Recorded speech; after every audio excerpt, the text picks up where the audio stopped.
Sebab wudhu merupakan syarat bagi umat muslim sebelum melaksanakan sholat. Sholat sendiri merupakan ibadah yang sangat mutlak dilakukan oleh hamba Allah Subhanahu wa Ta'ala.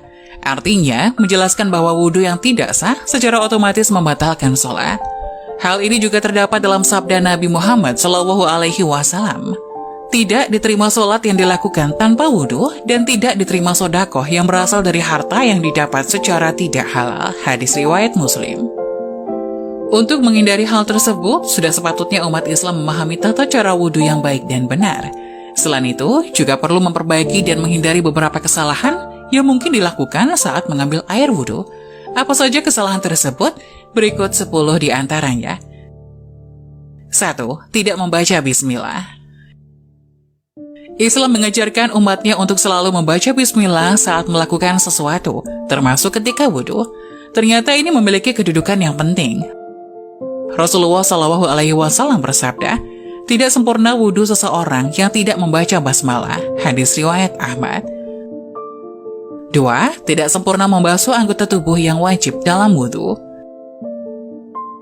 Tidak sempurna membasuh anggota tubuh yang wajib disiram air wudhu menjadi kesalahan yang harus dihindari karena dapat menyebabkan batalnya wudhu.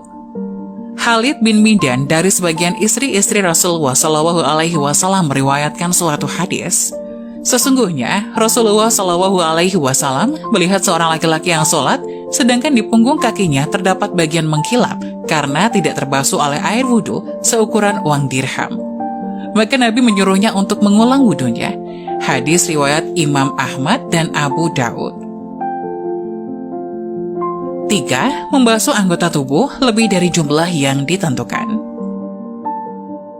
Selain tidak sempurna membasuh anggota tubuh yang wajib disiram air wudhu, perlu juga memperhatikan kuantitas melakukannya. Apabila tiba-tiba merasa khawatir atau ada yang kurang, sebaiknya jangan membasuhnya lagi, karena bisa jadi sikap was-was itu justru datangnya dari setan.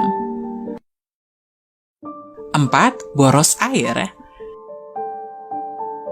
Agama Islam juga mengajarkan umatnya untuk tidak berlebihan atau boros, termasuk dalam hal berwudu. Rasulullah SAW bersabda, janganlah kalian boros dalam air.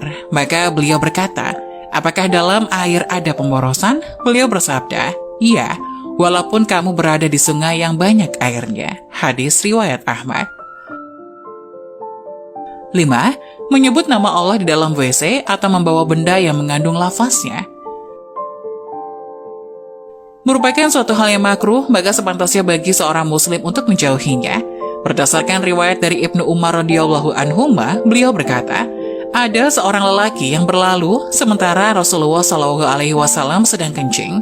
Maka orang itu pun mengucapkan salam, tapi Nabi tidak membalas salamnya.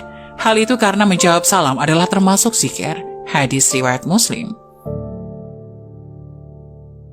Mencuci dubur setelah kentut. Tidak ada istinja atau mencuci dubur ketika buang angin. Hal itu hanya berlaku saat buang air kecil dan buang air besar. Maka tidak disyariatkan bagi orang yang kentut untuk beristinja sebelum berwudu sebagaimana yang dilakukan oleh sebagian orang. Imam Ahmad rahimahullah berkata, tidak terdapat dalam Alkitab, tidak pula dalam sunnah Rasulnya adanya istinja dalam kentut, yang ada hanyalah wudu. 7. Tertidur lalu tidak mengambil wudu lagi. Sebagian orang yang tertidur di masjid kemudian apabila iqamah dikumandangkan dibangunkan oleh orang di sebelahnya lalu langsung bangkit sholat tanpa berwudu lagi, itu adalah salah kaprah. Orang yang seperti ini wajib baginya untuk berwudu karena dia lelap dalam tidurnya. Namun kalau dia sekedar mengantuk dan tidur ringan sehingga masih mengetahui siapa yang ada di sekitarnya, maka tidak wajib baginya untuk berwudu lagi. 8. Perhatikan istinsyak dan istinsar. Istinsyaq adalah menghirup air lewat hidung sampai ke pangkal hidung. Sementara istinsar adalah mengeluarkan air dari hidung. Sebagian kaum muslimin ketika berwudu kerap kali hanya memasukkan jarinya yang basah ke hidung. Hal itu harus diperhatikan karena Nabi Muhammad SAW pernah bersabda tentang istinsyaq dan istinsar.